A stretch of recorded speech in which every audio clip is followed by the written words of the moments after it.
الحج أشهر معلومات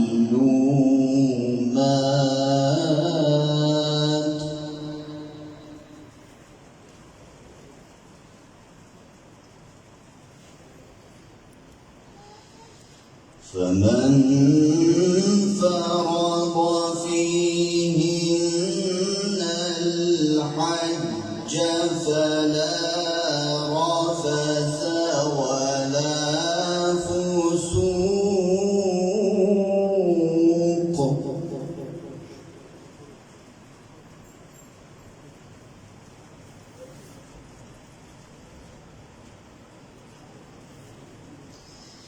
ولا جدال في الحج وما تفعلوا من خير يعلمه الله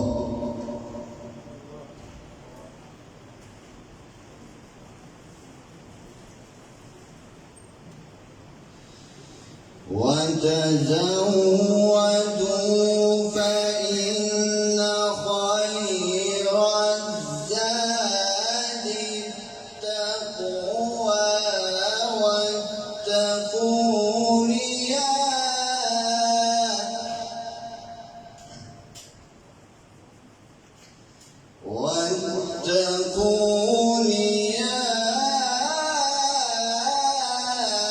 أولي الألباب.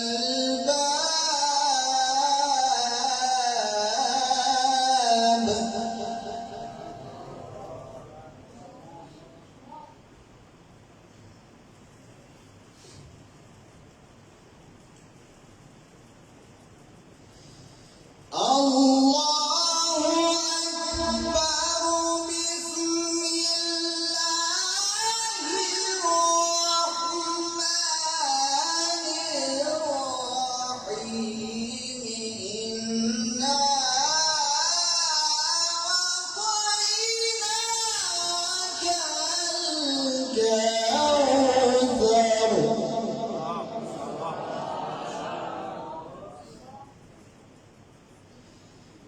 إنا أعطيناك الكوثر فصل لربك وانحر إن شانئك هو الأبتر. صدق الله العلي العظيم.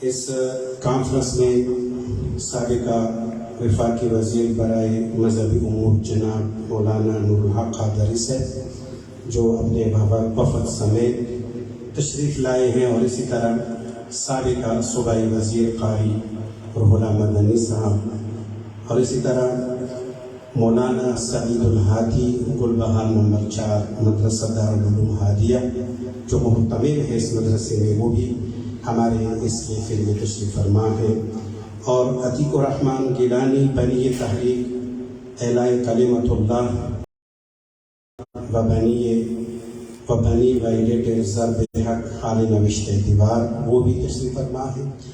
اس کے علاوہ جتنے بھی علماء کرام معززین تشریف لائے ہیں، سب کو اس پر محفل اس مہد علم میں عظمت قرآن و حج کانفرنس میں خوش آمدید کے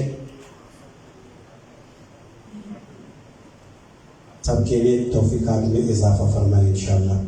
میں بلا تمہید، چونکہ وقت کافی گزر گیا ہے، میں زیادہ وقت نہیں لوں گا۔ میں اسماء حسنہ پڑھنے کے لیے جواد شاکری اور ساتھیوں سمیت دعوت دوں گا کہ وہ اسٹیج پر آئے، اسماء حسنہ پڑھیں، جواد شاکری اور اپنے ساتھیوں سمیت۔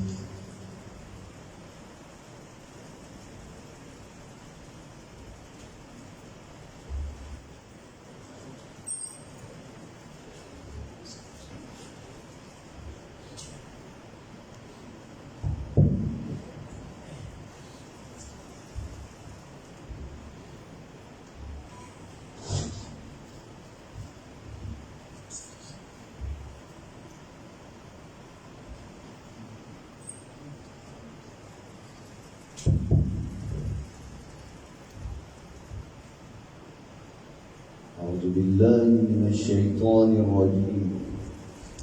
بسم الله الرحمن الرحيم. ولله الأسماء الحسنى فادعوه بها. صدق الله العلي العظيم.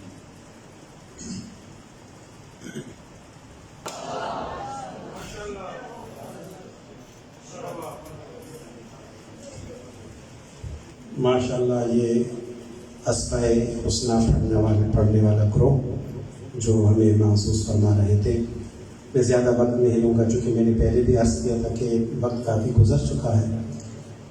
صرف یہ کہنا چاہوں گا کہ جو اس کانفرنس کا عنوان ہے عظمت قرآن و حج کانفرنس، حج جو ہے وہ اسلامی ارکان میں جو بنیادی ارکان ہیں اس میں سے ایک بڑا و اہم رکن وہ حج ہے، جو کہ پوری زندگی میں ایک مرتبہ ایک مستقی شخص پر واجب ہے۔ اب میں نعت مقبول رسول کے لیے دعوت دوں گا جناب شہریار صاحب کے وہ آئیں، وہ نعت رسول مقبول پیش کریں۔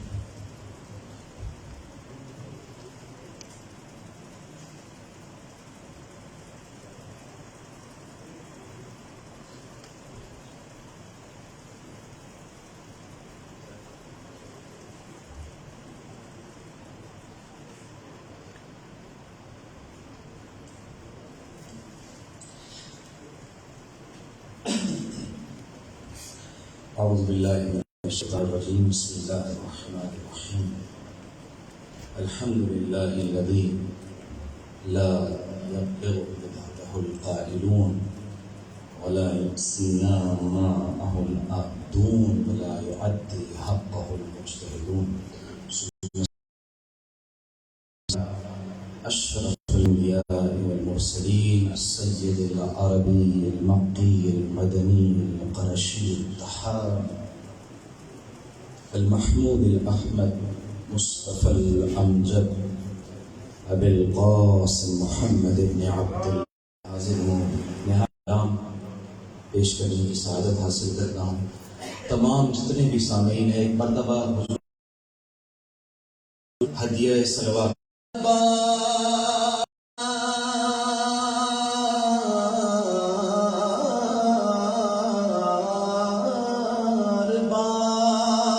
کہ جہان کا نام آ جائے، ادب کے ہے جہان کا نام آ جائے۔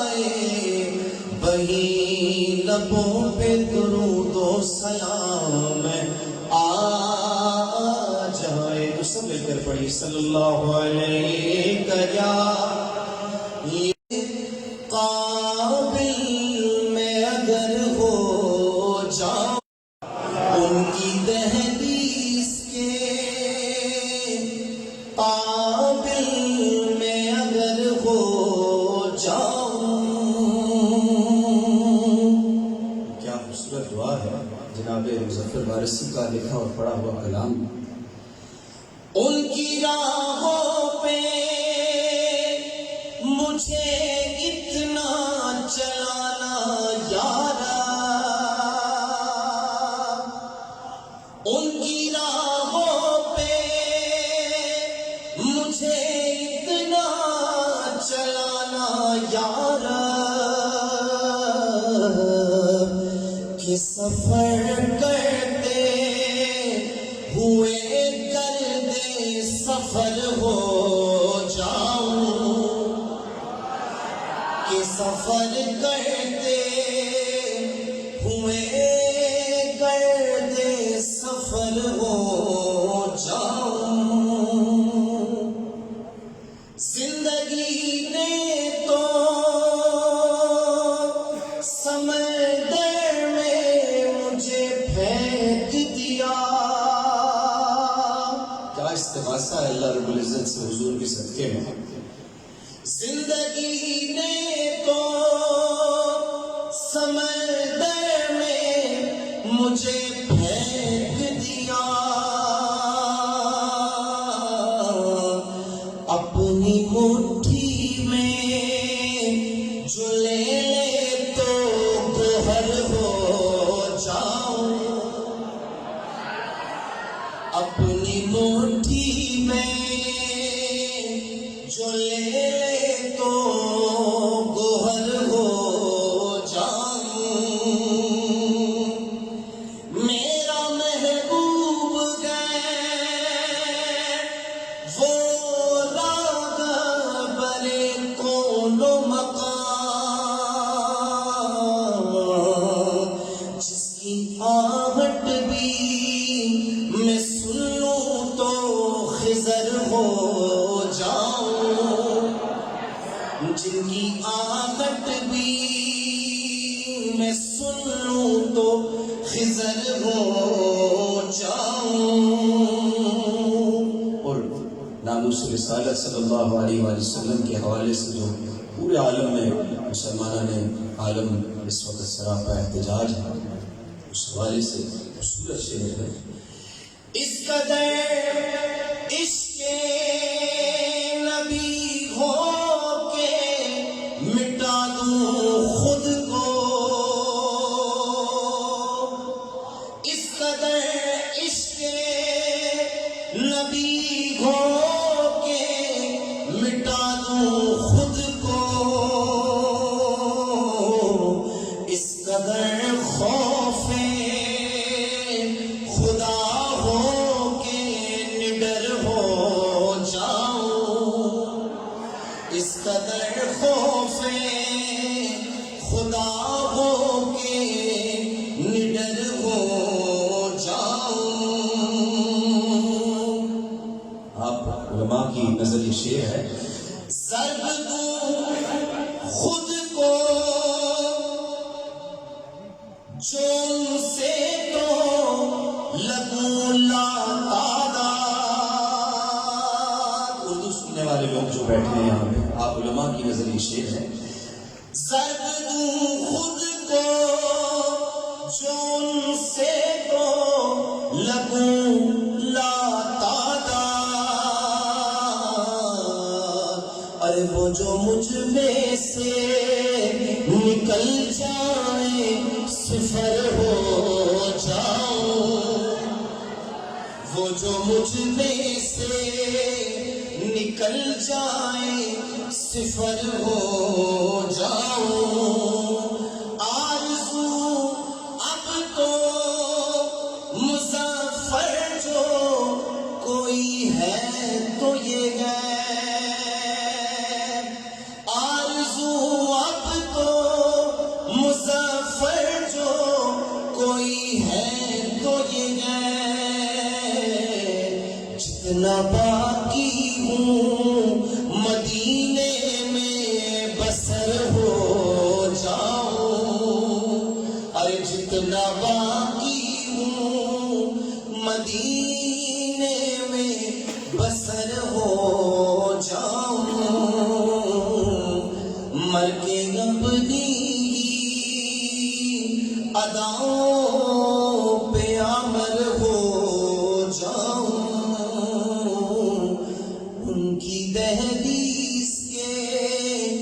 قابل میں اگر ہو جاؤں.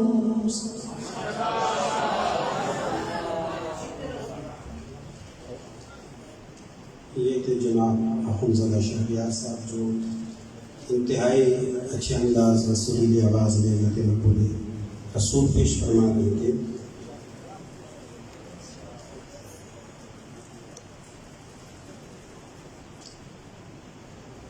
اب ہمارے پاس وقت انتہائی کم ہے.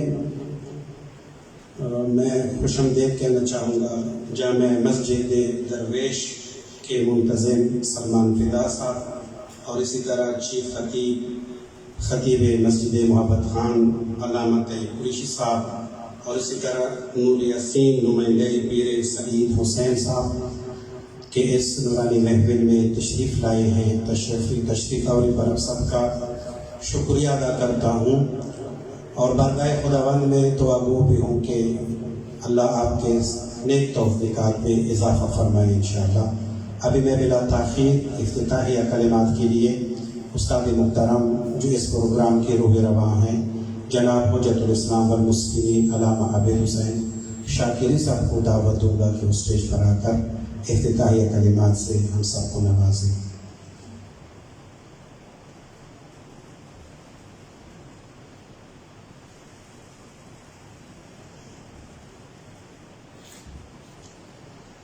السلام علیکم ورحمۃ اللہ وبرکاتہ. اعوذ باللہ من الشیطان الرجیم. بسم اللہ الرحمن الرحیم. نحمده ونستعینه ونؤمن به ونتوکل علیہ ونصلی ونسلم علی رسوله الکریم واہل بیتہ الطیبین الطاہرین المعصومین واصحابہ المنتجبین واللعنۃ الدائمۃ علی اعدائهم اجمعین من الآن الی لقاء یوم الدین. اما بعد. قال اللہ الحکیم فی کتابہ بسم اللہ الرحمن الرحیم. انا نحن نزلنا الذکر وإنا له لحافظون. میں سب سے پہلے اپنے تمام معزز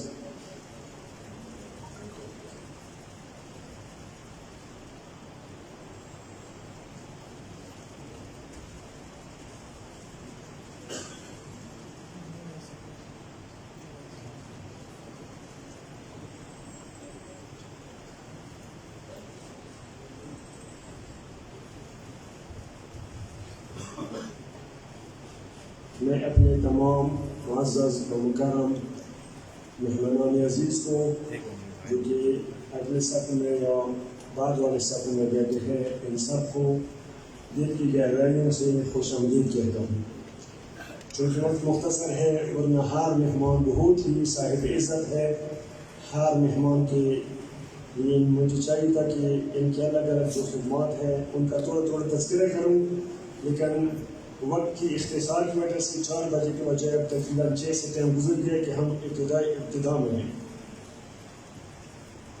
جیسا کہ معلوم ہے ہمارا جو کانفرنس ہے عظمت قرآن اور عظمت حج، میرے خیال میں یہ دونوں ایسے موضوعات ہیں کہ یہ وقت کی ضرورت ہے. اس حوالے سے تو جو ہمارے معززین ہیں وہ تفصیلاً گفتگو فرمائیں گے. میں وقت کی اختصار کی وجہ سے تفصیلات سے گریز کرتے ہوئے کچھ مسائل آپ خدمت میں عرض کرنے والا ہوں. جہاں تک قرآن مجید کا تعلق ہے، قرآن مجید تمام مسلمانوں کا وہ بنیادی کتاب ہے کہ جس کے بارے میں تمام مسلمان معتقد ہیں کہ قرآن مجید اللہ تعالیٰ کی طرف سے نازل شدہ کتاب ہے. جبرائیل امین کی توسط سے خاتم النبیین پہ اس میں تحریف کا اصل تصور ہی غلط ہے، کیونکہ خود خدا متعال نے اس کے بارے میں جو مجیدہ میں ابتدا میں آپ خدمت میں تلاوت کی. ارشاد خداوندی ہے انا نحن نزلنا ذکر وانا له لحافظون. بتحقیق ہم نے ذکر بھی قرآن مجید کے نام میں سے ایک نام ہے. ہم نے قرآن مجید کو ہم نے ذکر کو نازل کیا اور ہم اس کی حفاظت کرنے والے ہیں. تو جس چیز کی حفاظت کرنے والی ہستی خود اللہ تعالیٰ ہو اس میں پھر تحریف کا سوچنا بھی گمراہی ہے. تو قرآن مجید کی وہ کتاب ہے جو تحریف سے پاک ہے. جس طرح خاتم النبیین صلی اللہ علیہ وسلم پہ نازل ہو چکا تھا اس حوالے سے اس میں ایک آیت تو چھوڑے، ایک حرف تو چھوڑے، اصلاً کسی قسم کی اس میں کمی اور بیشی نہیں ہے۔ جو کمی اور بیشی کا عقیدہ رکھتا ہو کہ نعوذ باللہ قرآن مجید یا کم ہے یا زیادہ ہے، وہ تمام مسلمانوں کے نزدیک وہ گمراہ ہے۔ تو ایک ضروری بات میں آپ خدمت میں عرض کرنا چاہتا ہوں کہ قرآن مجید یہ وہ تحریف سے پاک کتاب ہے جس کے بارے میں ہم سب مسلمان متفق ہیں۔ اس کے ساتھ ساتھ قرآن مجید کے حوالے سے میں یہ بھی عرض کروں کہ قرآن مجید یہ وہ عظیم کتاب ہے کہ اگر ہم اس کتاب کا حق اگرچہ ادا تو نہیں کر سکتے، ادا کر دیں تو یقیناً ہمارے مسلمان تو چھوڑے دنیا کے مسائل شاید حل ہو جاتے ہیں۔ ایک شخص کے بارے میں ہے کہ کوئی مریض کسی ڈاکٹر کے پاس گیا تھا، تو ڈاکٹر کے پاس جب چلے گیا، ڈاکٹر نے اس مریض سے کہا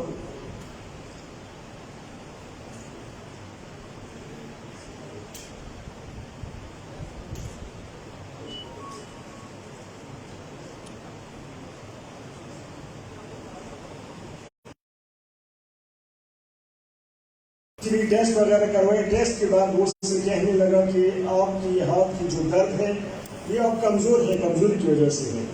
یہ کہنے لگا کہ مثلا سینے میں بھی درد ہے، تو ڈاکٹر نے کچھ ٹیسٹ وغیرہ کروا کے اس کے بعد ڈاکٹر نے کہا کہ یہ بھی کمزوری کی وجہ سے ہے۔ بدن کی کسی اور حصے کا شکایت کیا تو یہ بھی ڈاکٹر نے ٹیسٹ وغیرہ کروائے، کہا کہ آپ کمزور ہیں۔ بہرحال جو بھی وہ کہتا کہ اس جگہ میں درد ہے، اس جگہ میں درد ہے، ڈاکٹر ٹیسٹ وغیرہ کروا کے کہتا کہ آپ کمزور ہیں، آپ کمزور ہیں۔ تو آخر میں وہ غصے ہوا، اس نے کہا کہ ڈاکٹر صاحب آپ کے لیبارٹری میں سوائے کمزوری کا کوئی وہ نہیں ہے۔ تو اس نے کہا کہ جو آپ غصہ کریں یہ بھی آپ کمزور ہیں، یہ بھی آپ کی کمزوری ہے۔ حقیقت یہ ہے کہ آج ہماری جو پریشانیاں ہیں، ہمارے جو آپس میں مسائل ہیں انسانوں کے، خاص کر مسلمانوں کے، اس کا بنیادی سبب اللہ تعالیٰ کی کلام قرآن۔ اگر ہم صحیح معنی میں قرآن مجید کو اپنائیں، قرآن مجید پہ چلیں تو یقیناً ہمارے سارے کے سارے مشکلات اسی قرآن میں ہیں اور ہمارے سارے کے سارے مشکلات حل ہیں۔ علماء تشریف فرما ہے، معززین تشریف فرما ہے۔ دیکھو قرآن کے بارے میں علماء فرماتے ہیں اگر سمجھتے ہیں عمل میں تو ایسے مشکلات ہیں، اور یہ وہ المناک باب ہے، یہ وہ المناک بات ہے۔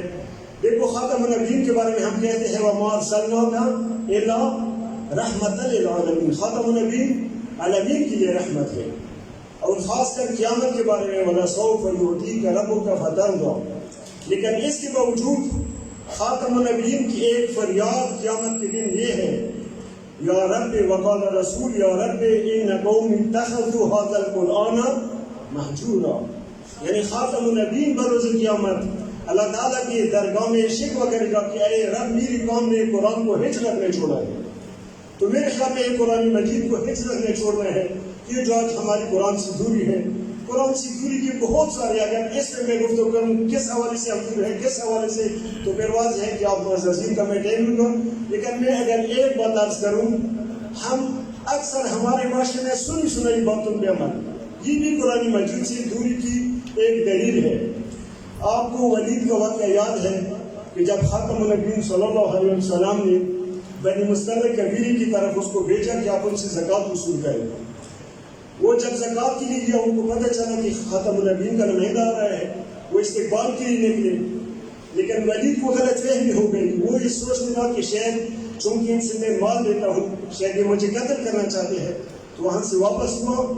رسول اللہ صلی اللہ علیہ وسلم کو اس نے بتایا کہ یا رسول اللہ زکوٰۃ تو دور کی بات ہے، ان کا تو پروگرام تھا مجھے قتل کروائے۔ اب جو منکرین زکوٰۃ ہے ان کے ساتھ تو جہاد واجب ہے، تو خاتم النبیین سے فکر میں تھا کہ ان کے خلاف کوئی لشکر تیار کروں تاکہ جہاد کروں۔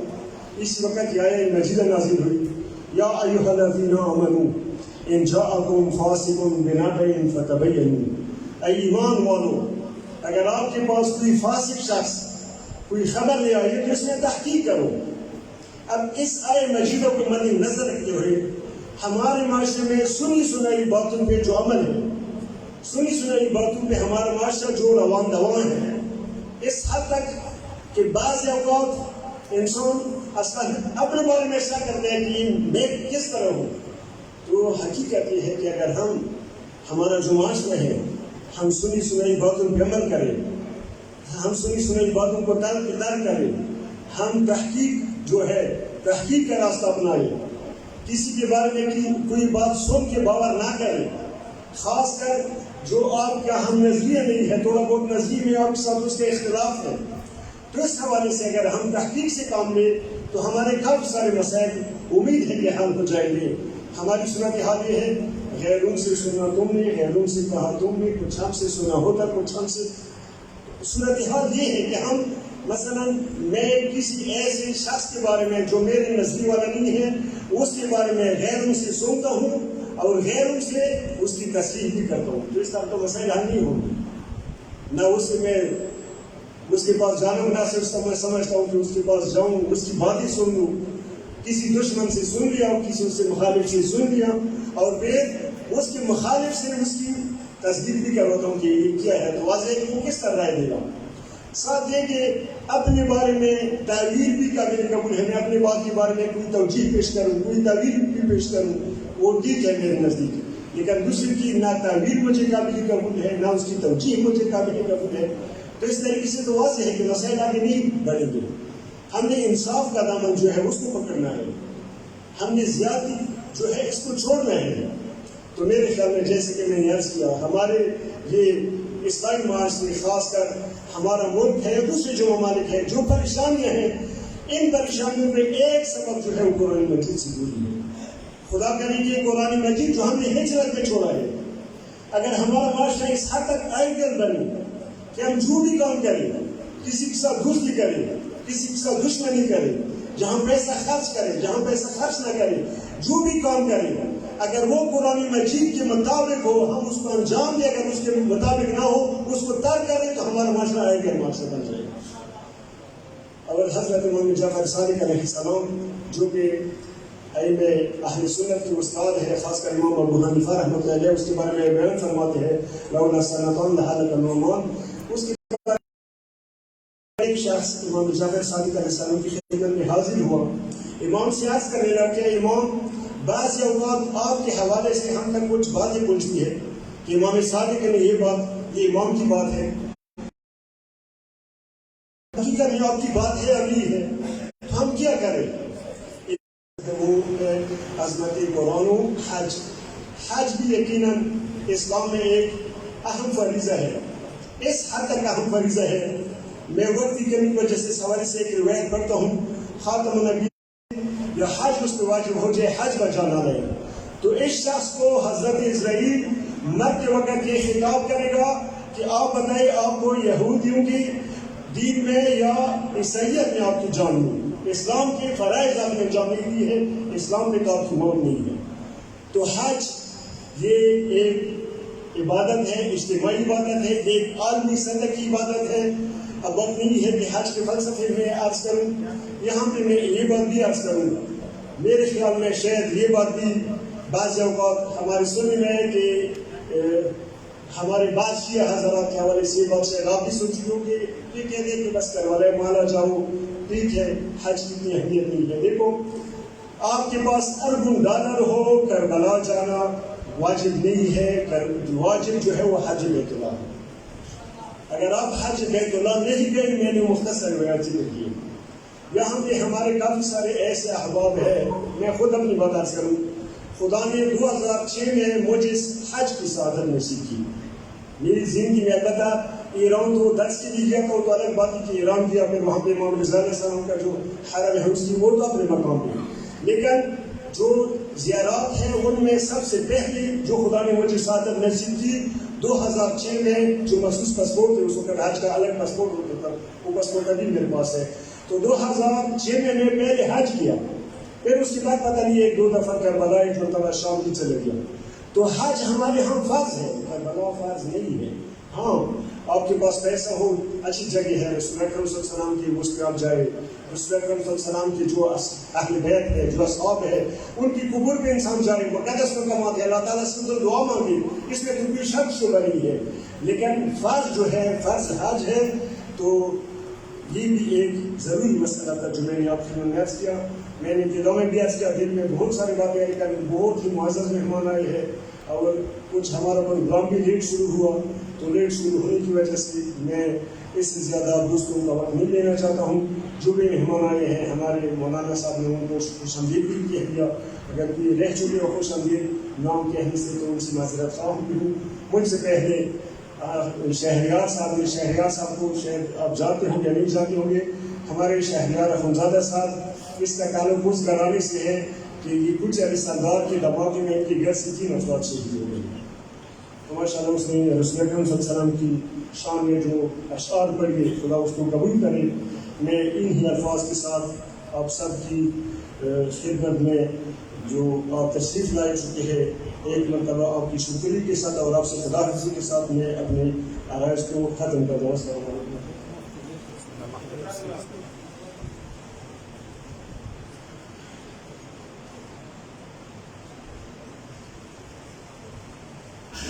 یہ تھے استاد محترم جناب علامہ عبید حسین شاکری صاحب جو عدم تعریف قرآن و اہمیت حج پر گفتگو فرما رہے تھے.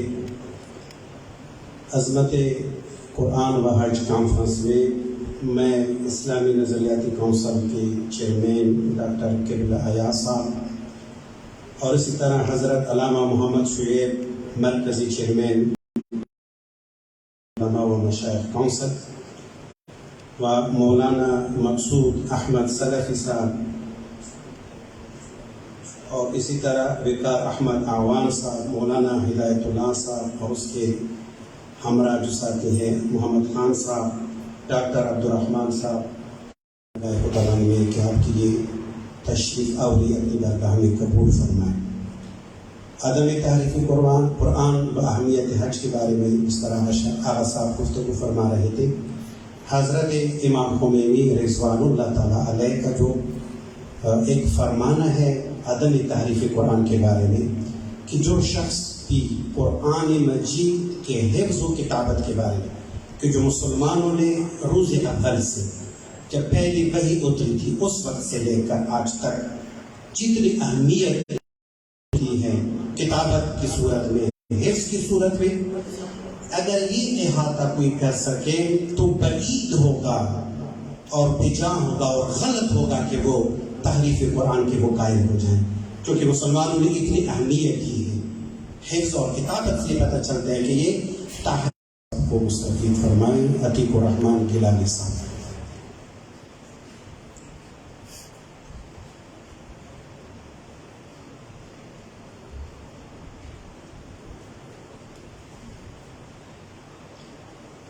السلام علیکم ورحمۃ اللہ.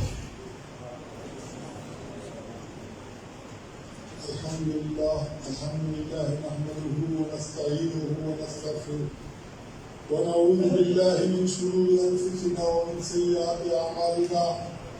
من يهده الله فلا مضل له ومن يضلله فلا هادي له.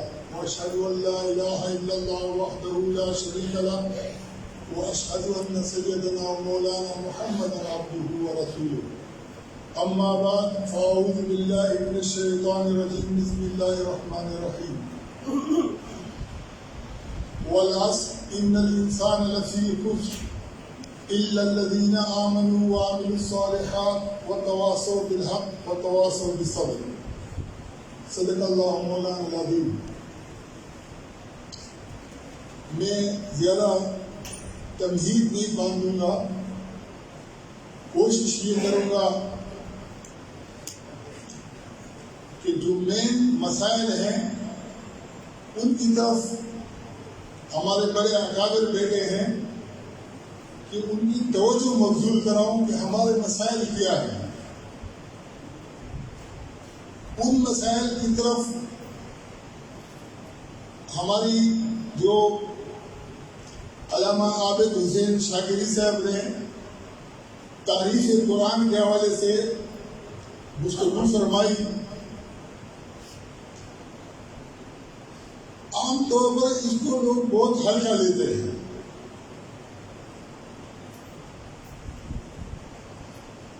جب جو نا عوام کا اجتماع ہوتا ہے تو عوام کے اندر کہتے ہیں کہ زیر زبر پیش کی بھی تعریف نہیں ہوئی ہے، لیکن جب مدارس کے اندر پڑھاتے ہیں، میں اپنے مکتبہ فکر کی بات کروں گا، اگرچہ میرا ایسا کوئی خاص مکتب نہیں ہے۔ وفاق المدارس کے صدر مولانا سلیم اللہ خان صاحب محدث العصر کے علاقے تھے، اپنے وقت کے بہت بڑے عالم تھے۔ ان کی بخاری کی شرح ہے کشف الباری۔ کشف الباری کے اندر بخاری کی ایک روایت ہے، حضرت ابن عباس سے وہ روایت منقول ہے کہ حضرت علی نے فرمایا کہ رسول اللہ صلی اللہ علیہ وسلم نے دو گدوں کے درمیان، دو جلدوں کے درمیان جو قرآن چھوڑا ہے اس کے علاوہ ہمارے پاس کچھ بھی نہیں چھوڑا ہے۔ اب یہ بخاری کی حدیث ہے اور مولانا سلیم اللہ خان صاحب نے کشف الباری کے اندر نقل کی ہے، اور اس کی وضاحت کے اندر یہ لکھا ہے، اس کی تشریح میں یہ لکھا ہے کہ امام بخاری نے یہ روایت کیوں نقل کی ہے۔ انہوں نے لکھا ہے کہ یہ روایت اس لیے نقل کی ہے کہ چونکہ اہل تشیع شیعہ لوگ یہ تعریف قرآن کے قائل ہیں، تاکہ یہ ان کی روایت سے ثابت کیا جا سکے کہ دیکھو علی بھی تعریف قرآن کے قائل نہیں تھے، ابن عباس بھی نہیں تھے، لیکن اصل بات کیا ہے؟ وہ کہتے ہیں کہ اصل بات یہ نہیں ہے۔ اصل بات وہ کہتے ہیں کہ جب حضرت عثمان قرآن کو جمع کر رہے تھے تو اس جمع کے دوران حضرت عبداللہ ابن مسعود ناراض تھے۔ کیوں ناراض تھے؟ کہ مجھے جمع قرآن میں شریک نہیں کیا۔ وہ عبداللہ ابن مسعود جس کے بارے میں رسول اللہ صلی اللہ علیہ وسلم نے فرمایا کہ اگر قرآن سیکھنا ہو تو عبداللہ ابن مسعود سے سیکھو۔ ہمارے جو بڑے بڑے مفسرین ہیں، مولانا مودودی صاحب، علامہ شبیر احمد عثمانی، علامہ غلام رسول سعیدی، انہوں نے اپنی تفاسیر کے اندر موضوعین کے بارے میں لکھا ہے کہ حضرت عبداللہ ابن مسعود موضوعین کی قرآنیت کے قائل نہیں تھے، نماز میں پڑھنا جائز نہیں سمجھتے تھے۔ پھر دلیل دی ہے کہ چونکہ اس وقت اجماع نہیں تھا اس لیے وہ کافر بھی نہیں تھے۔ آج اجماع ہو چکا ہے، اگر آج کوئی انکار کرے گا تو وہ کافر ہو جائے گا۔ تو اس کا مطلب کیا ہے کہ اجماع کو ہم نے قرآن کے اوپر مقدم کر دیا۔ یہ جو میں بات کر رہا ہوں یہ ایسی نہیں کر رہا ہوں، اس کے لیے میں نے بڑی تحقیق چلائی ہے، ماشاءاللہ بہت کام کیا ہے اس کے لیے، اور بڑے بڑے لوگوں کے ساتھ اس کو ڈسکس کیا ہے، لیکن وہ اندر خانہ اس چیز کو غائب کر دیتے ہیں۔ اب آج ایک مسئلہ ہے، ایک ہندو خاتون نے کسی ٹاک شو کے اندر غصے ہو کر کہا کہ میں بتاؤں وہ 6 سال کی عمر میں تمہارے نبی نے جو ہے شادی کی تھی، اس کے اوپر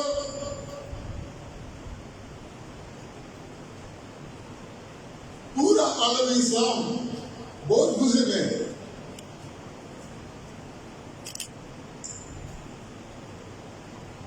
کیا یہ چھپی ہوئی بات ہے؟ کیا یہ مدرسوں کے اندر نہیں پڑھائی جاتی ہے؟ کیا یہ سیرت کی کتابوں میں نہیں لکھا ہوا ہے؟ غصہ ہونے کی تو بات اس وقت ہو سکتی ہے کہ آپ کوئی چپکے سے کوئی چیز نکالو۔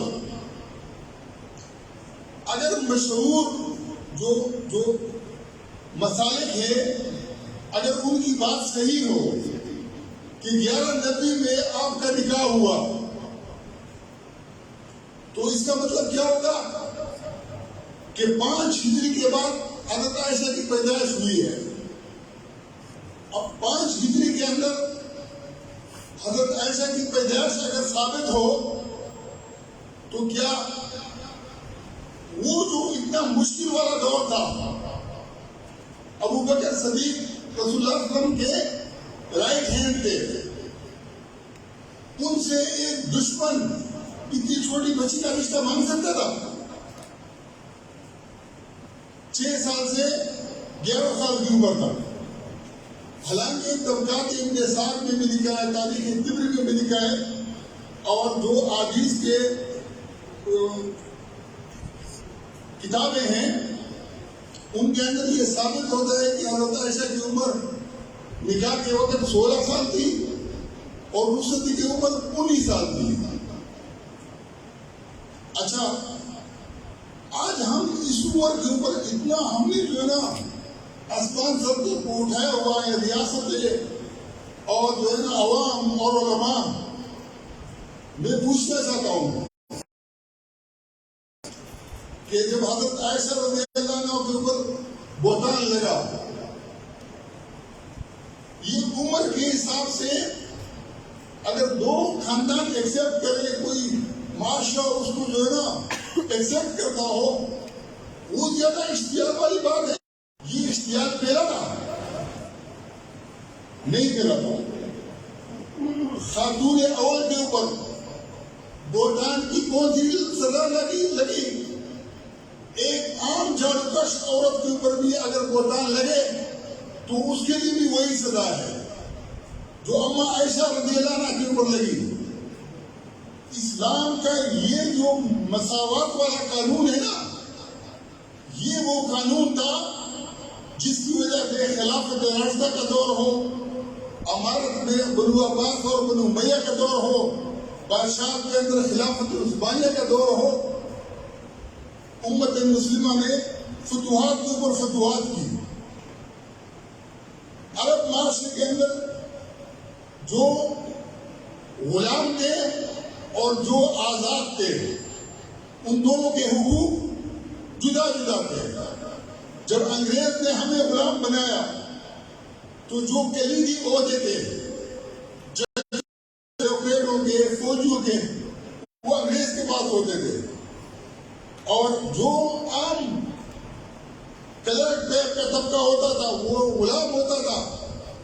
اب انہوں نے اس کے لیے قوانین بنائے ہیں کہ اگر آپ جج کی بےعزتی کرو گے 2200، اور اگر آپ عام آدمی کی بےعزتی کرو گے نا تو اس کے لیے کوئی حد تک نے اس غلامی اور جو آزادی کا جو تصور تھا اس کو ختم کیا. آج طاغوت کے نظام سے نکلنے کے لیے ہمیں سب سے پہلے یہ وہ قرآن ہے، جب ایک عورت مجادلہ کرتی ہے تو اوپر سے وہی نازل ہوتی ہے قد سمع اللہ قول التی تجادلک فی زوجہا، اور عورت کے حق میں وہی نازل ہوتی ہے. یہ وہ قرآن ہے جب بدر کے اندر قیدیوں کے بارے میں اکثریت کا فیصلہ ہوتا ہے کہ ان کو جو ہے نا فدیہ دے کر چھوڑ دیا جائے. وہی نازل ہوتی ہے کہ نبی کے لیے مناسب نہیں تھا کہ اس کے پاس قیدی ہوں یہاں تک کہ خون پائے. تم دنیا چاہتے ہو، اللہ آخرت چاہتا ہے. پھر جب عورت کے اندر بڑی تکلیف پہنچتی ہے مسلمانوں کا، مسلمان آپے سے باہر ہو جاتے ہیں، اوپر سے رہنمائی ہوتی ہے کہ لا یجرمنکم شنآن قوم الا تعدلوا. وہی کی رہنمائی جب موجود تھی، میں اس کا ازالہ کروں گا کہ رسول اللہ صلی اللہ علیہ وسلم نے ایک شخص کے لیے دعا مانگی کہ اس کو اللہ مال دے. اس کو بہت سارا مال مل گیا. جب زکوٰۃ مانگی اس نے زکوٰۃ نہیں دی، زکوٰۃ کے انکار پر قتال نہیں کیا. اور حج کے اوپر، نماز کے اوپر جبر لا اکراہ فی الدین، کے اندر زبردستی کا کوئی تصور نہیں ہے۔ رسول اللہ صلی اللہ علیہ وسلم نے جو نظام متعارف کرایا اس نظام کے اندر بھی زبردستی نہیں تھی۔ آج اگر ہم دنیا کے اندر غالب ہو سکتے ہیں تو اس قرآن کی طرف متوجہ ہو کر اس کی روشنی میں اگر چلیں گے تو سکاویت بھی ختم ہو سکتی ہے اور جو ہے نا ہم یہ ساری مشکلات سے بھی نکل سکتے ہیں۔ وآخر دعوانا الحمدللہ رب العالمین۔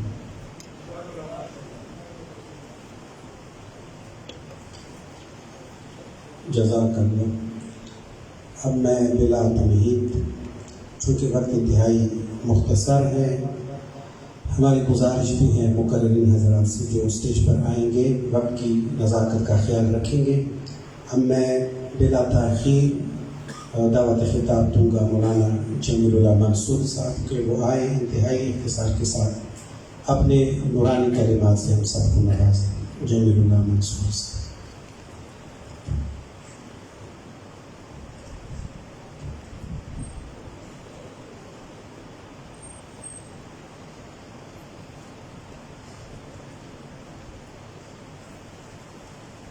بسم اللہ الرحمن الرحیم۔ الحمدللہ رب العالمین، والصلاة والسلام علی اشرف الانبیاء والمرسلین محمد وآلہ واصحابہ واتباعہ واہل بیتہ اجمعین الی یوم الدین۔ میرے معزز محترم ارباب علم و دانش، قابل قدر علماء کرام اور اسٹیج پہ بیٹھے ہوئے علماء کرام معززین، مجھے بھی خطاب کا موقع انہوں نے دیا۔ میں زیادہ وقت نہیں لوں گا چونکہ یہ موضوع ہے عظمت قرآن اور حج کے بارے میں۔ یہ موضوع بہت آسان موضوع ہے، اس پر جتنی بحث اور جتنی وعظ کی جائے کم ہے، اور اس کی مثال سورج کی طرح ہے جس کی روشنی ہر جگہ ہے۔ تو میں حج کے بارے میں ایک بات کروں گا اور قرآن پاک کے بارے میں بھی کہوں گا۔ حج کے بارے میں ایک کتاب ہے بزرگوں کی، کیمیائے سعادت اس کا نام ہے۔ دوسرا کتاب ہے اسرار الحج، تیسرا کتاب ہے احیاء علوم الدین، اور چوتھا کتاب ہے نزہۃ الناظرین۔ یہ بزرگوں کے واقعات کی کتاب ہے۔ اس میں سفیان ابن عیینہ رحمۃ اللہ تعالی علیہ سے یہ روایت نقل ہے کہ حج کے موقع پر ایک دفعہ حضرت امام زین العابدین رحمۃ اللہ تعالی علیہ، جو علی بن حسین ان کے نامی گرامی تھا، وہ حج پہ تشریف لائے تھے۔ تو جب وہ حرم میں بڑی مشکل سے دور سے پہنچے تو انہوں نے احرام باندھنے کے بعد تلبیہ حرم بیت اللہ میں کہتے ہوئے اس کے آنکھوں سے آنسو جاری ہوئے، ان کی آنکھوں سے آنسو جاری ہوئے اور طواف بڑی بمشکل سے کرنے لگے، اور اس کا بدن جو ہے لرزہ پر اندام تھا خوف خدا اور خشیت الہی کی وجہ سے۔ جب انہوں نے لبیک کہنا شروع کیا تو لبیک اتنی خشیت اور اتنی خشوع اور عاجزی کے ساتھ بولتے تھے کہ قریب تھا کہ وہ اپنی اونٹنی سے گر جاتے۔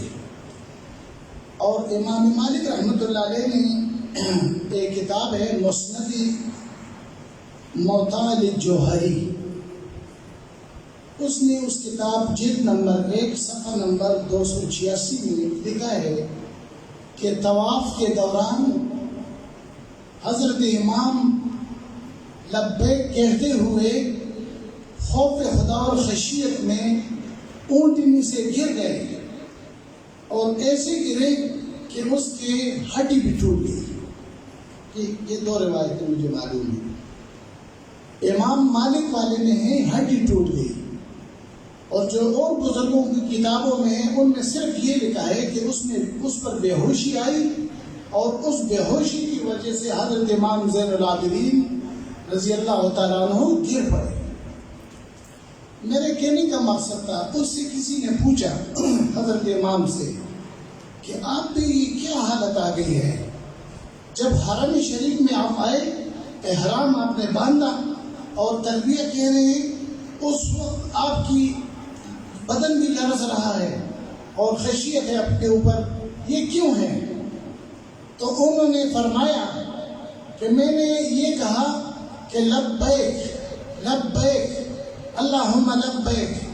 مجھے اس چیز کا ڈر ہے کہ ایسا نہ ہو کہ مجھے اوپر سے یہ آواز نہ آ جائے کہ لا لبیک ولا صادق.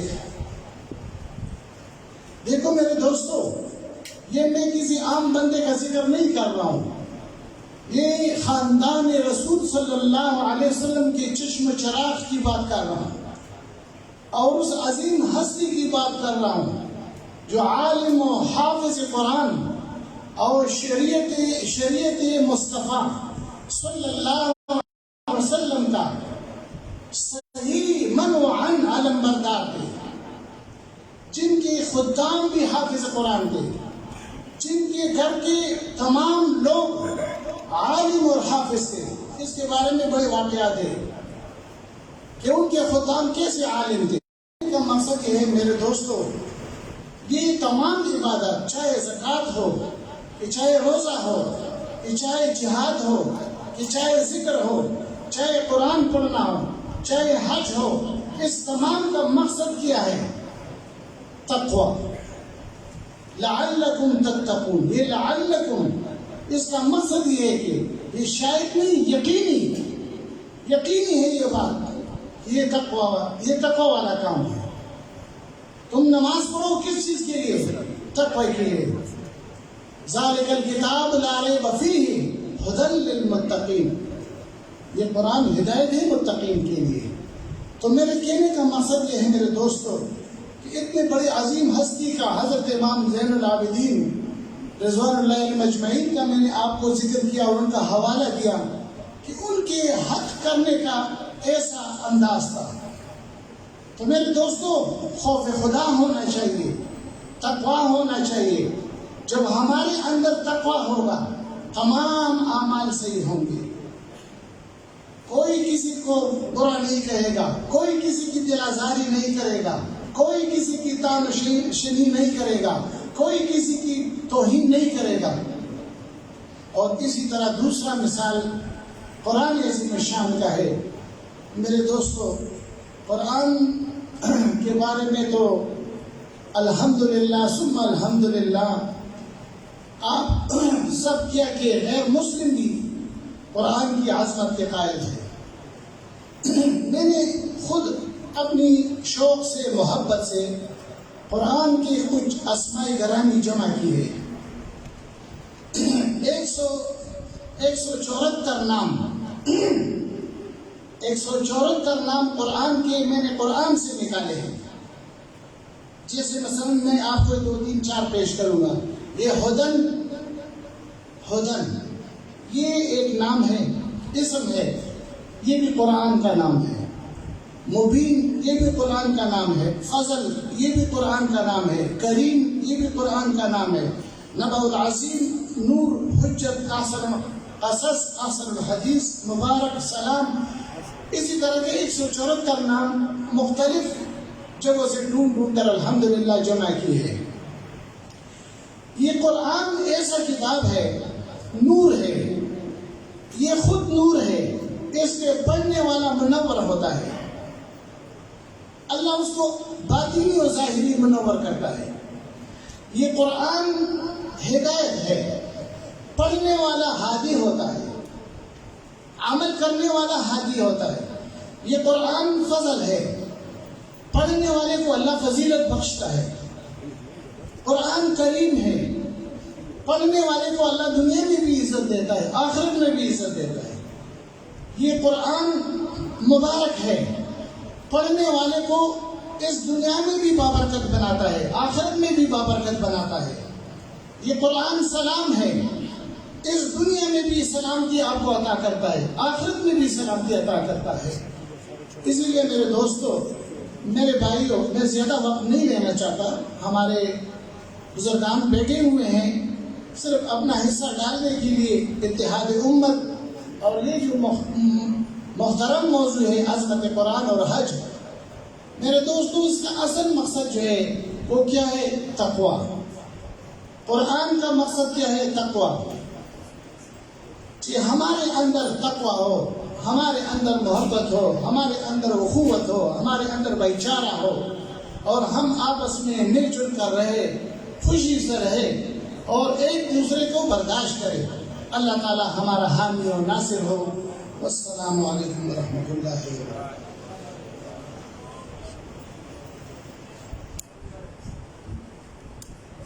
یہ تھے جناب منصوری صاحب جو اچھے انداز میں اہمیت حج کے بارے میں گفتگو فرما رہے تھے۔ میں زیادہ وقت نہیں لوں گا بلا تمہید، لیکن ایک بات ضرور کہنا چاہوں گا، وہ انڈیا میں حکمران پارٹی کے بعض رہنماؤں نے جو شان رسالت میں گستاخی کی ہے کہ در حقیقت پوری دنیا کے مسلمانوں کے دلوں کو جریحہ دار کر دیا ہے و زخمی کر دیا ہے، اور یہ ناقابل معافی جرم ہے۔ لذا ہم آج اس کانفرنس عظمت قرآن و حج کانفرنس سے اس شان رسالت میں گستاخی کی پرزور مذمت کرتے ہیں، اور ہمارے تمام مسلمانوں کا یہ مطالبہ ہے کہ ان کو جلد از جلد سزا دیا جائے۔ اب میں دعوت خطاب دوں گا علامہ مقصود سلفی صاحب کو کہ وہ اسٹیج پر آئیں اور ہمارے دلوں کو اپنے نورانی کلمات سے منور فرمائیں۔ مقصود سلفی صاحب۔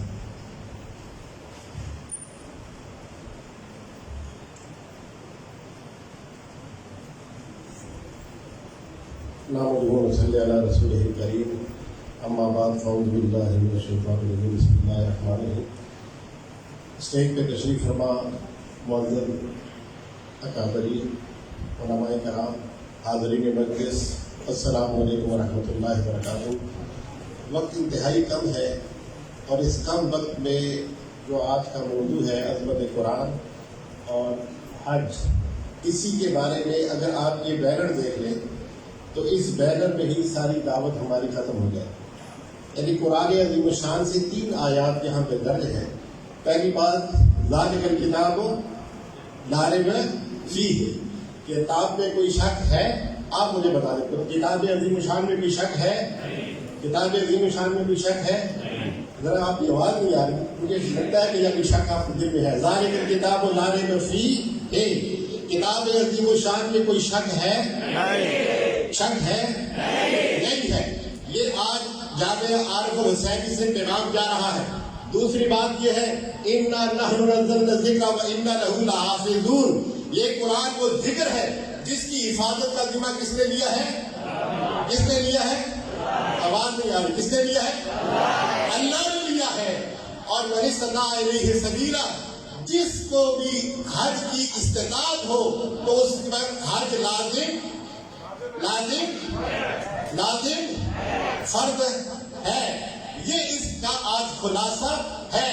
آج سے پہلے جس طرح سیکرٹری صاحب نے کہا کچھ ہم سے سنا ہوتا، کچھ ہم سے کہا ہوتا، آج ہم نے آپ سے سن لیا ہے، اور آج ہم کہہ رہے ہیں کہ قرآن حق ہے، اور اس ذکر کی حفاظت اللہ تعالیٰ نے اپنے ذمہ لے رکھی ہے۔ جو قرآن میں شک کرے گا وہ مسلمان نہیں ہے، جو ذکر میں شک کرے گا وہ مسلمان نہیں ہے، جو حج کی استطاعت ہونے کے بعد پھر کہے گا کہ جی میں حج نہیں کر سکتا، میں یہ شیعہ کی بات نہیں کرتا۔ شیعہ کے اوپر چلے ایسے الزام ہے، ہمارے اہل سنت میں ایسے لوگ ہیں جو کہتے ہیں جی ہماری عید نہیں ہے۔ ہمارے شہریوں میں ایسے لوگ، حضرت قبلہ صاحب بیٹھے ہیں، کہتے ہیں جی ہماری عید نہیں ہے۔ کیا بات ہے بھائی، تمہاری عید کیا ہے کہ تم عید نہیں ہے کہ تم حج کرو؟ حج فرض ہے جب اللہ نے کہہ دیا، اگر تمہارے پاس استطاعت ہے۔ اور یہ مختصر سی بات ہے، اور یہ ساری چیزوں کا خلاصہ یہ ہے کہ ان کی عظمت کو دل میں بٹھانا ہے۔ آج یہاں سے یہی پیغام لے کے جانا ہے، اور میں سمجھتا ہوں کہ جب ان کے اسٹیج سے ایک ذمہ دار شخص نے یہ کہہ دیا ہے تو پھر وہ پروپیگنڈے بند ہونے چاہیے تو ہم ایک دوسرے کے خلاف کرتے ہیں. اور آج کی یہ مجلس ہمارے ان بزرگ اکابر کی یہاں کی موجودگی حضرت قاری روح اللہ مدنی صاحب، قادری صاحب اور قبلہ ایاز صاحب، طیب قریشی صاحب اور یہاں پر بیٹھے ہوئے جتنے بھی علماء ہیں، مولانا اسماعیل صاحب جو تشریف لائے ہیں اور مختلف جماعتوں کے جو اکابر یہاں تشریف لائے ہیں، یہ اس بات کی واضح دلیل ہے کہ امت کے اتحاد میں اگر کوئی درار ڈالنے کی کوشش کرے گا تو انشاءاللہ یہ امت کے ذمہ دار جتنے بھی ہیں یہ اس کے سامنے سیسا ملائی ہوئی دیوار پر کر کھڑے ہوں گے انشاءاللہ. وآخر دعوانا الحمدللہ رب العالمین. یہ کہ مقصود سلفی صاحب جو انتہائی جوش و جذبے کے ساتھ گفتگو فرما رہے تھے، چونکہ وقت انتہائی مختصر ہے اور مقررین حضرات بھی زیادہ ہیں، اگر جس کو موقع نہ ملے تو وہ ان سے ہم انشاءاللہ معذرت کریں گے، معذرت خواہ ہیں. اب میں بلا تاخیر جو ہے جامع مسجد درویش کے منتظم جناب سلمان فدا صاحب کو دعوت خطاب دوں گا کہ وہ اسٹیج پر آئیں، اپنی گفتگو سے ہم سب کو نوازیں. جناب سلمان فدا صاحب.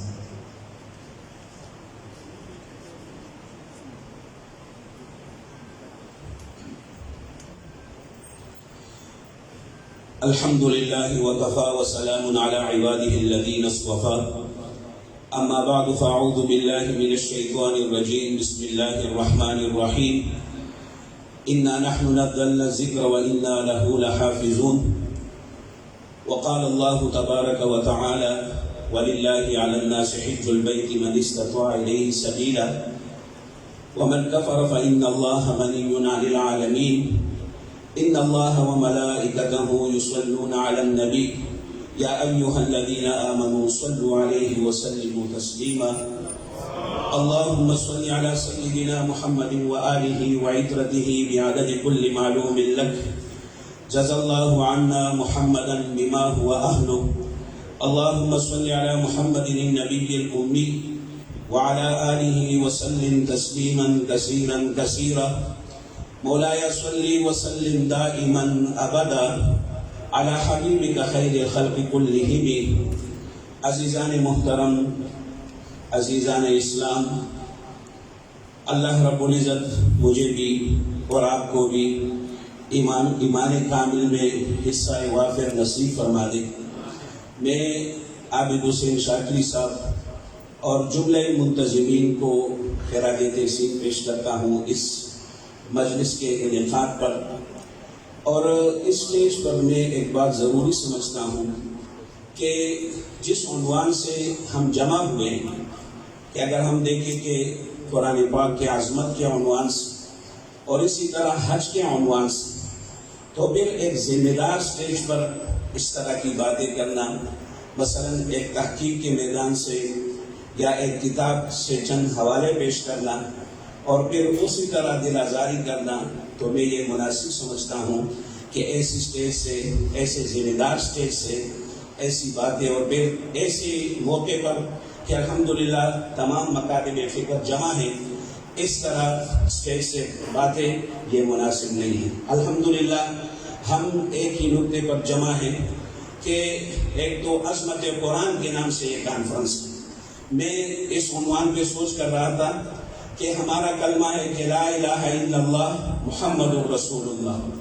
تو لا الہ الا اللہ محمد الرسول اللہ کی عملی تفسیر اور جو عملی شکل ہے وہ قرآن پاک ہے. اور پھر جو یہاں پہ جو دوسرا موضوع رکھا گیا ہے وہ حج کا موضوع رکھا گیا ہے. تو الحمدللہ ہمارے اکابر بیٹے ہیں اور زعماء امت بیٹے ہیں. تو ہم جب احادیث مبارکہ دیکھتے ہیں اور اس میں ایک خلاصہ دیکھتے ہیں کہ نبی کریم صلی اللہ علیہ وسلم نے اسلام کی تشریح ایک خیمے سے دی. تو لا الہ الا اللہ یہ ایک خیمہ ہے اور پھر اس خیمے کے جو ستون ہیں تو وہ 5 ستون ہیں. وہ نماز ہے، وہ روزہ ہے، وہ زکوٰۃ ہے، وہ حج ہے. تو پہلے لا الہ الا اللہ ہے جو کہ اس لا الہ الا اللہ کے تحت ہمیں جمع ہونا ہے. اور پھر محمد الرسول اللہ جو کہ قرآن پاک ہے، تو اس قرآن پاک میں ہم نے جمع ہونا ہے. اور دوسری بات جو شاکری صاحب نے اس موقع پہ ایک عظیم موضوع کو چھیڑا ہے کہ جس طرح ہمارے برادر محترم نے فرمایا کہ تقویٰ ہی ایک معیار ہے.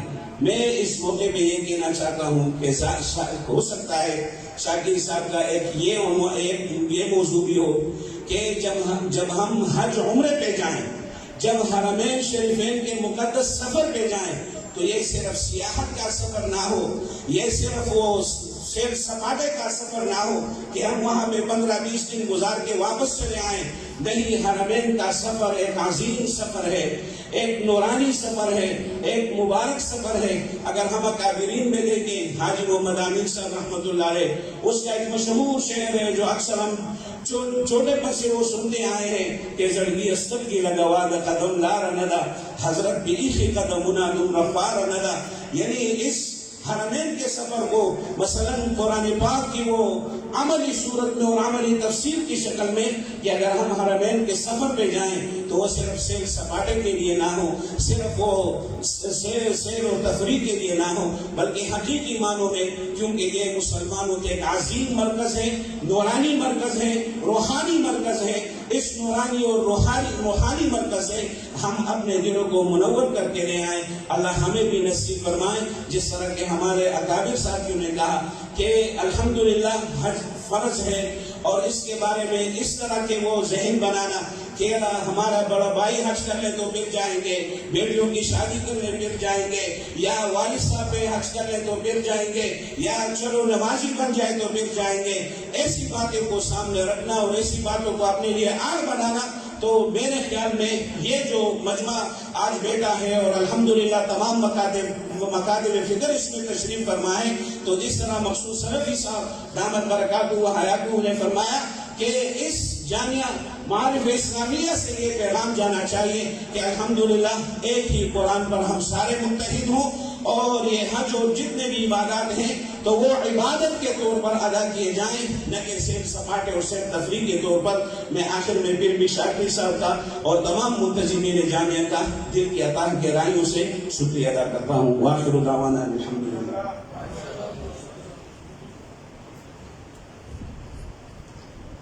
میں نہایت معذرت سے آپ یہ بات عرض کرتا ہوں کہ چونکہ 4 بجے میں آپ اپنی مجبوری کی وجہ سے تشریف نہیں لائے، جس وجہ سے شاید ہمارے وہ دوست جو پہلے آئے تھے ان کو زحمت ہو رہی ہے، تو اس زحمت کی معذرت. تو سے اگر پروگرام لمبی ہو جائے، ہمارے ہاں 2 حافظ بھی تشریف فرما ہے، انشاءاللہ ان سے آپ سوالات کریں گے، وہ آپ کی سوالات کے جوابات دیں گے. قبل اس کے کہ وہ آ جائے، میں مولانا سید فضل جمیل رضوی صاحب جو کہ درگاہ سے تشریف لا چکے ہیں، ان سے گزارش کرتا ہوں کہ وہ تشریف لے آئیں اور یہاں پہ اپنے جو زرعی خیالات ہیں وہ پیش کریں. 1-2 گاڑی ہے BB 506 اور SEH 5847. ایک گاڑی باہر نے راستہ ادا کیا ہے، جن کے ہوں مہربانی کر یہ گاڑیوں کا راستہ کھول دیں. 506 اور 5847. الحمدللہ وکفا وسلام علی عباده الذین اصطفى. اما بعد، قال اللہ تبارک و تعالی فی القرآن الکریم ذلک الکتاب لا ریب فیہ. وقال اللہ تبارک و تعالی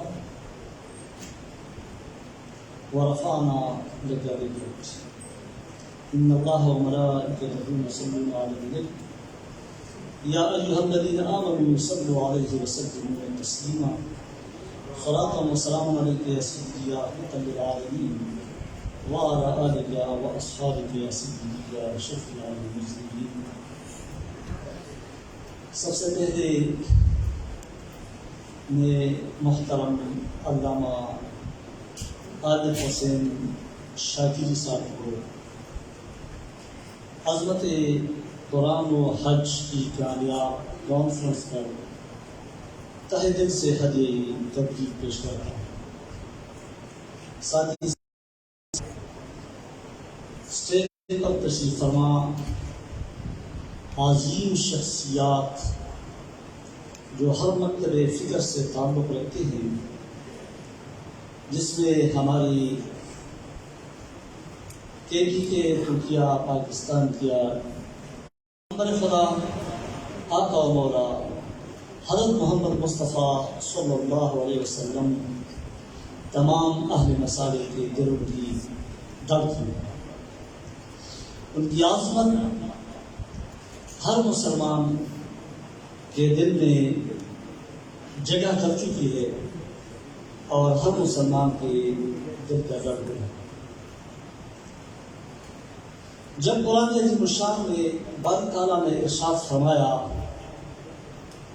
کہ حضرت محمد مصطفیٰ صلی اللہ علیہ وسلم کا ذکر اور شان میں نے بلند کیا ہے، بلند فرمایا ہے، تو کیا خیال ہے ان کی شان میں گستاخی کرنے والا ایسا ہے جس طرح سورج کی جان کوئی تھوکے اور وہ تھوک اس کے منہ پر آ جائے.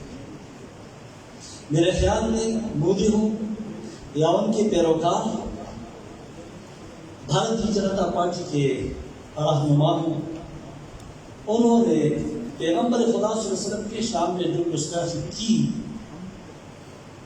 اس سے پیارے آقا و مولا صلی اللہ علیہ وسلم کی شان میں کسی قسم کی کمزوری نہیں آ سکتی، کیونکہ اس کا شان تو اللہ نے بلند فرمایا ہے.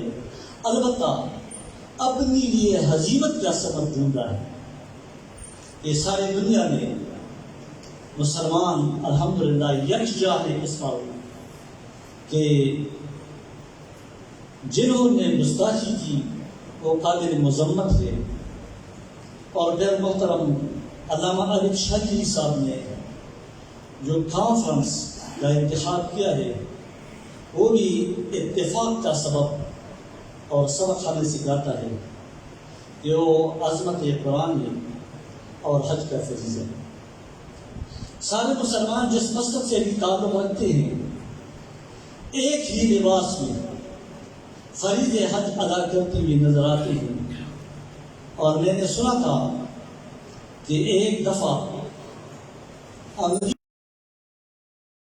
اس نے بھی یہ بیان دی تھی کہ اتفاق ہو تو حج کے فریضہ سر انجام ہونے والوں سے سیکھا جائے، ایک ہی لباس میں اور ایک قسم کے ارکان، اس پر سب کا اتفاق.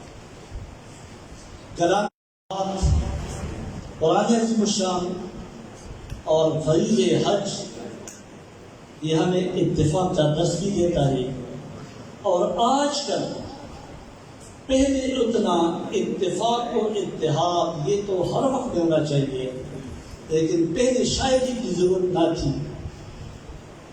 ڈنمارک چاہے فرانس ہو، چاہے انڈیا ہو، چاہے اندرون ہو، چاہے بیرون ہو، اندرونی و بیرونی سازشیں ہوں، وہ ہمیں یہ سبق سکھاتی ہے کہ جس طرح ہمارا قرآن پر اتفاق ہے، فریض حج پر اتفاق ہے، اپنے پیغمبر صلی اللہ علیہ وسلم کے شان میں گستاخی برداشت نہ کرنے پر سب کا اتفاق ہے اور ہونا چاہیے، اور ہمیں یکجان ہونا چاہیے.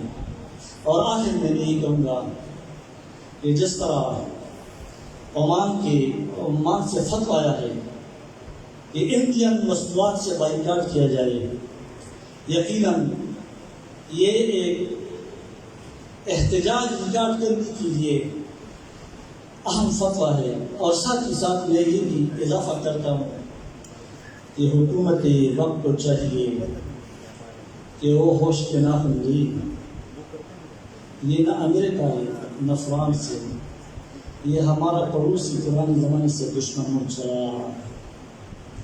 تو دشمنی پہلے سے بھی تھی لیکن ابھی وہ زور پکڑ گئی.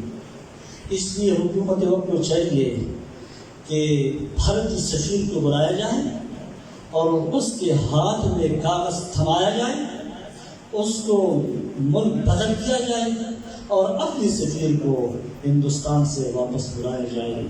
وما علینا الا البلاغ.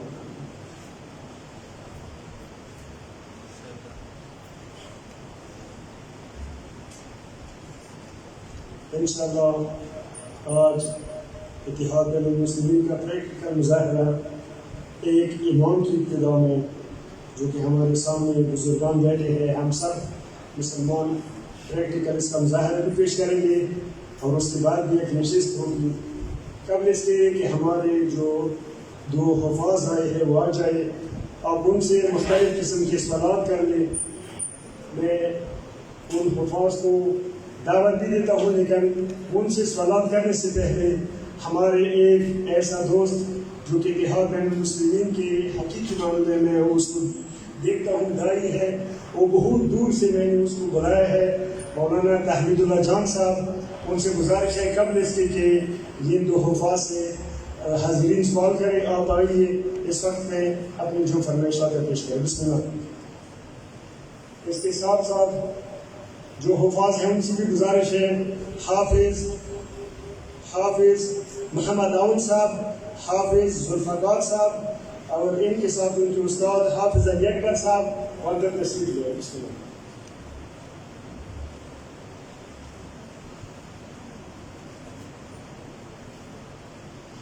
السلام علیکم ورحمۃ اللہ وبرکاتہ۔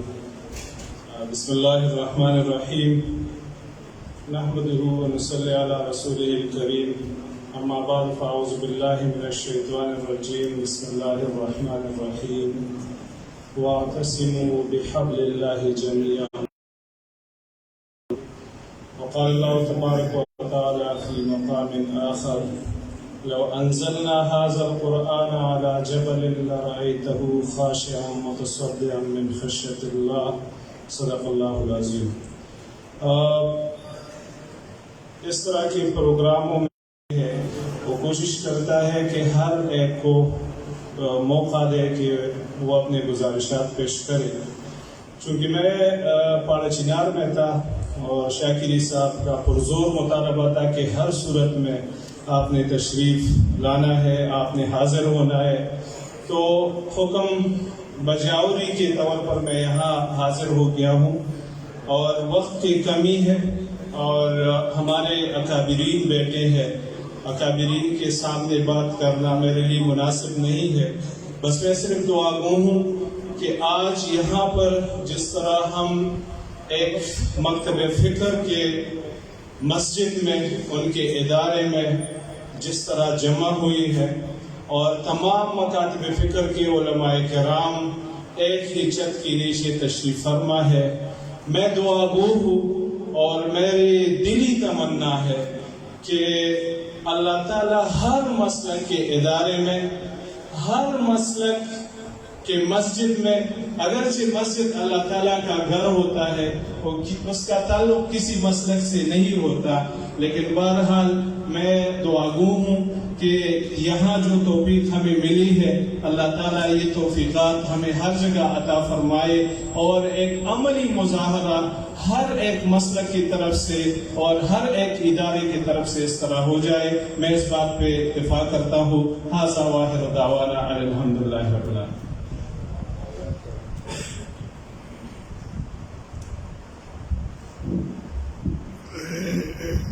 میں نہایت معذرت سے بات کروں، جیسے کہ میں نے عرض کیا، چونکہ 4 بجے کی بجائے اب لیٹ آئی ہے تو ابھی تھوڑے سے آپ نے برداشت کرنا ہے۔ یہاں اپنی اکٹھی ایک امام کی ابتدا میں نماز بھی ادا کرنی ہے اور پھر کھانا بھی کھانا ہے، ایک اور نشست کی ہے، البتہ نماز کے بعد نشست ہے، اس کے بعد کھانا ہے۔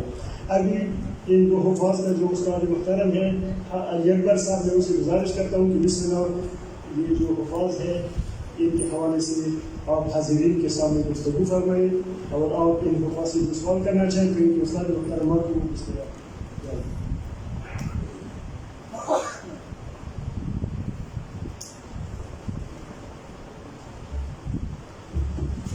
السلام علیکم ورحمۃ اللہ۔ امید آپ سب خیریت سے ہوں گے اور خدا تعالیٰ کی نعمت سے فیضیاب ہوں گے۔ آج ہمارے درمیان کچھ شیعہ حفاظ موجود ہیں جن کا تعلق مؤسسہ قرآن کے بیان سے۔ ان حفاظ نے نہ صرف قرآن کریم کو بہترین انداز میں حفظ کیا، بلکہ قرآن کریم کے معنی اور مفہوم پر بہترین کام کیا تاکہ اپنی زندگی کو قرآن کے مطابق ڈھال سکیں۔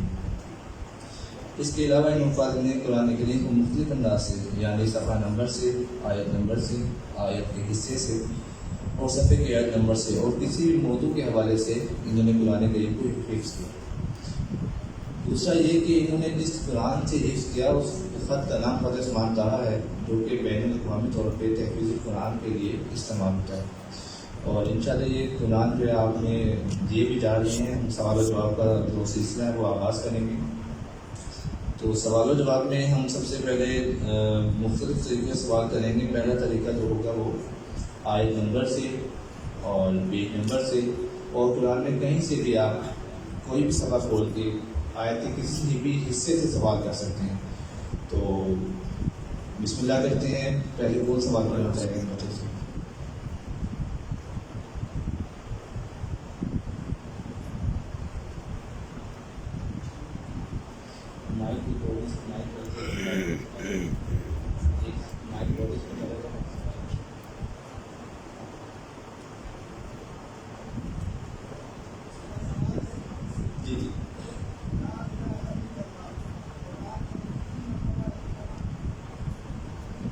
جی، ان کا سوال ہے قرآن میں لا الہ الا اللہ کتنی دفعہ آیا ہے اور کہاں کہاں؟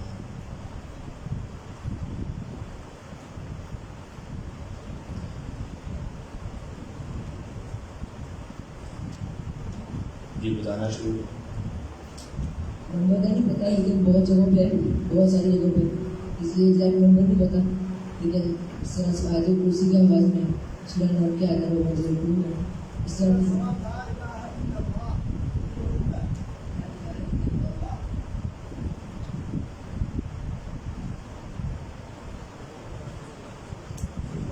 سورہ نحل کی آیت نمبر 2 میں بسم اللہ الرحمن الرحیم ينزل الملائكة بالروح من أمره على من يشاء من عباده أن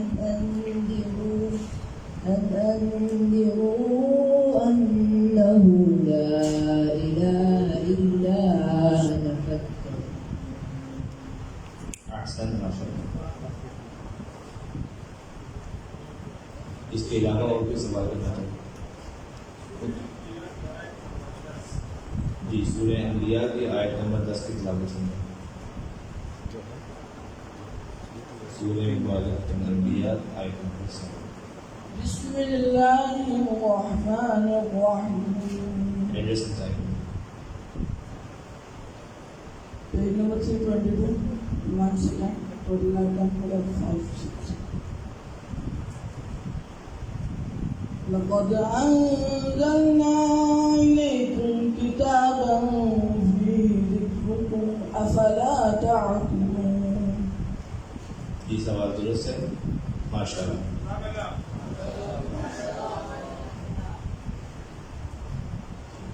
جی ادھر مائک.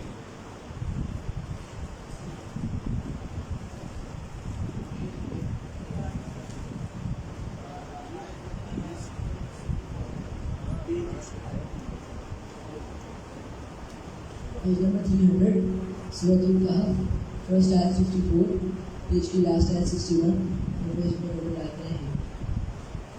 بسم اللہ الرحمن الرحیم وَلَقَدْ صَرَّفْنَا فِي هَذَا الْقُرْآنِ لِلنَّاسِ مِنْ كُلِّ مَثَلٍ وَكَانَ الْإِنسَانُ أَكْثَرَ شَيْءٍ جَدَلًا.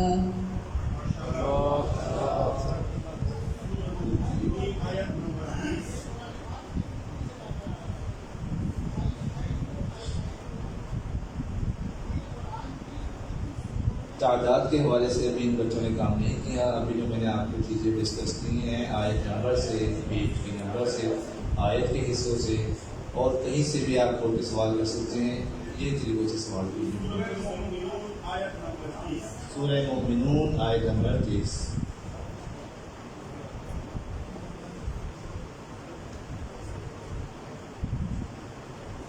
سورہ مومنون آیت number 30. Page number 344, first slide 28, last slide 42, total at 15, mid at 35. بسم الله الرحمن الرحيم إن في ذلك لآيات وإن كنا لمبتلين.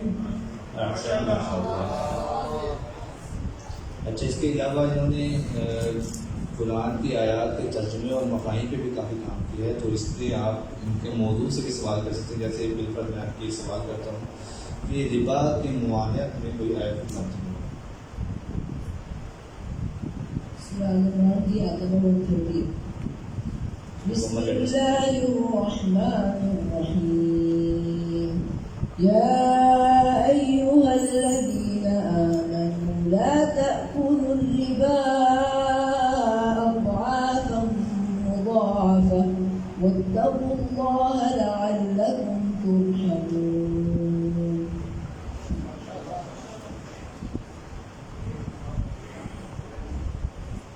جی، صحابہ کی شان میں کوئی آیت تو خلاف نہیں.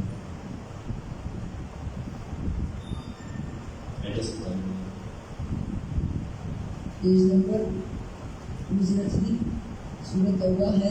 فرسٹ آیت پیج 100 ہے، لاسٹ 106 ہے، اور یہ آیت نمبر 100 ہے. اعوذ باللہ من الشیطان الرجیم. والسابقون الأولون من المهاجرين والأنصار والذين اتبعوهم بإحسان رضي الله عنهم ورضوا عنه وأعد لهم جنات تجري تحتها الأنهار خالدين فيها ذلك الفوز العظيم.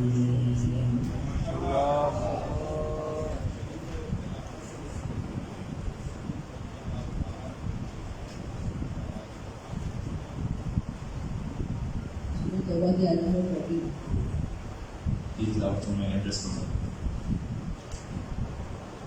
پیج نمبر ہے 193. پیج کی فرسٹ آیت 37 لاسٹ 40 اور ٹوٹل آیت 4. إلا تنصروه فقد نصره الله إذ أخرجه الذين كفروا ثاني اثنين إذ هما في الغار إذ يقول لصاحبه لا تحزن إن الله معنا فأنزل الله سكينته عليه وأيده بجنود لم تروها وجعل كلمة الذين كفروا السفلى وكلمة الله هي العليا والله عزيز حكيم.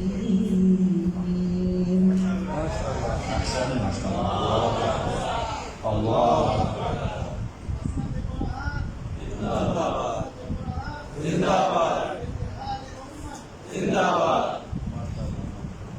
جی، کوئی اور سوال کرنا چاہیے؟ اچھا، اتحاد امت کے حوالے سے بھی موضوع پہ کوئی آئے؟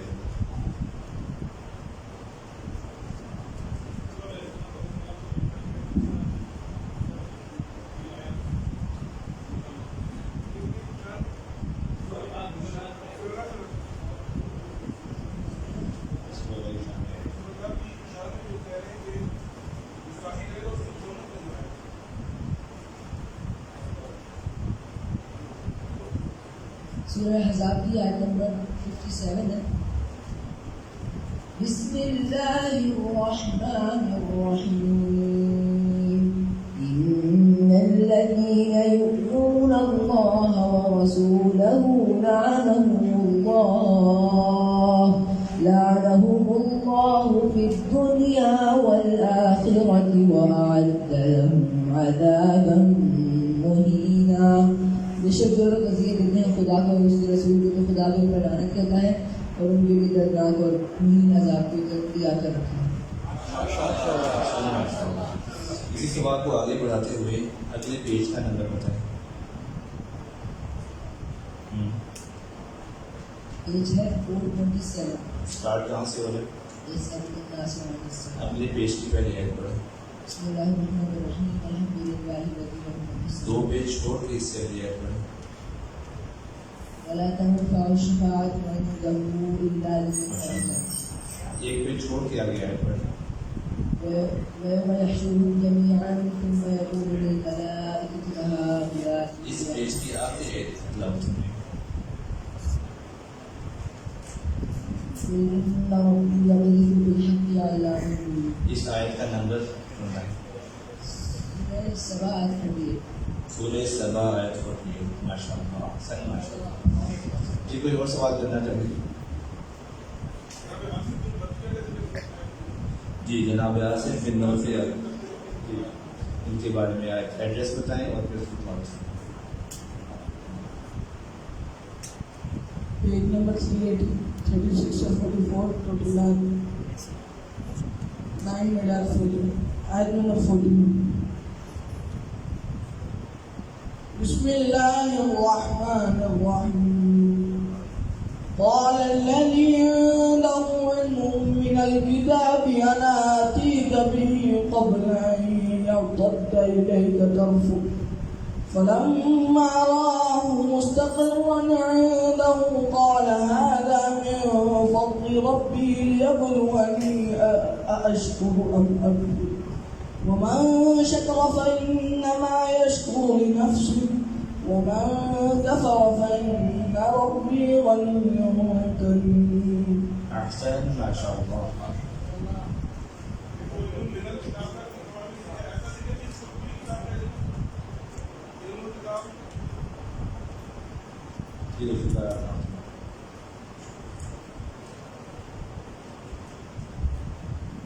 سورہ رات کی آیت نمبر 43 ہے.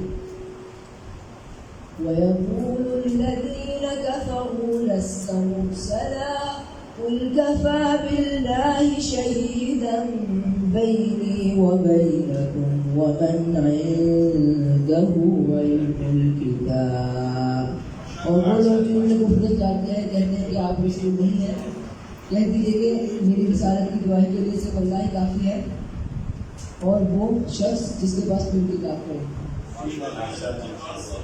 اکثر ماشاء اللہ ان بچوں کی حوصلہ افزائی کے لیے نرنتر صلوات. اللہم صلی علی محمد و آل محمد. ماشاء اللہ. جی کوئی سوال کرنا چاہے تو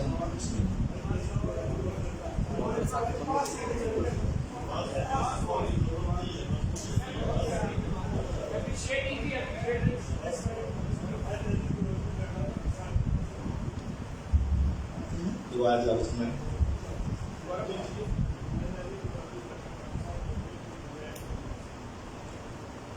مائک ذرا دے دے، کچھ سمجھ نہیں آ رہی کیا کہہ رہے ہیں.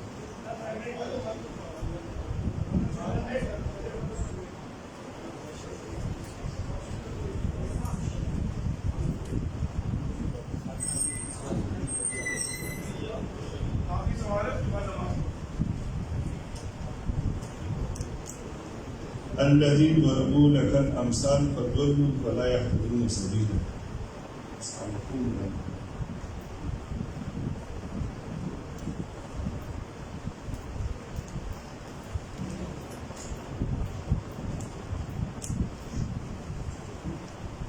یہ اگر کوئی سوال اس سوال کو ریپیٹ کر سکے کہ لہجہ ایسا ہے کہ بچے سمجھ نہیں پا رہے کہ کیا ورڈ ہے.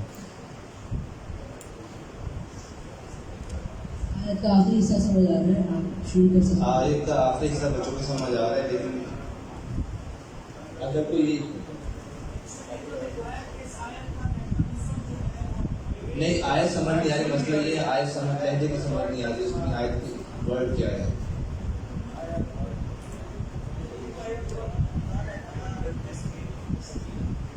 الذين يضربون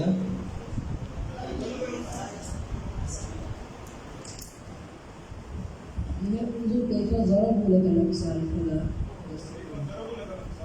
انظر كيف ضربوا لك الأمثال. اچھا اینڈ سے آپ بول رہے تھے، ٹھیک ہے یہ آیت ہے انظر كيف ضربوا لك الأمثال. جی بیٹا اس کا ایڈریس بتائیں اور پڑھیں. ہاں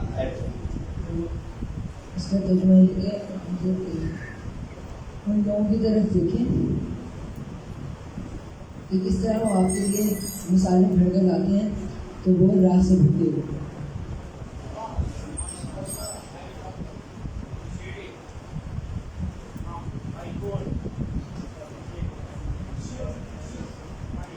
ٹھیک ہے بچوں کی حوصلہ افزائی کے لیے بلندر سلام اللہم صلی علی محمد و آلہ.